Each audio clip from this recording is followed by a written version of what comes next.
తెలంగాణ ముఖ్యమంత్రి రేవంత్ రెడ్డి నేడు మంచిర్యాల జిల్లాలోని పర్యటించనున్నారు.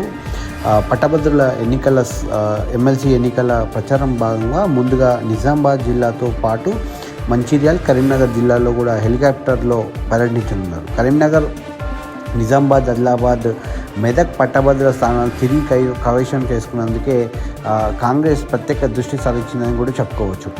ఈ నెల 25న ప్రచారం ముగియడంతో నేడు ముఖ్యమంత్రి రేవంత్ రెడ్డి 3 జిల్లాల్లో ఒకే రోజు కరీంనగర్, మంచిర్యాల, నిజామాబాద్ జిల్లాలో సీఎం రేవంత్ రెడ్డి పర్యటించనున్నారు. ఈ సందర్భంగా ఎమ్మెల్సీ ఎన్నికల ప్రచార సభలో ఆయనతో పాటు టీపీసీసీ అధ్యక్షుడు మహేష్ గౌడ్, మంత్రులు పాల్గొననున్నారు.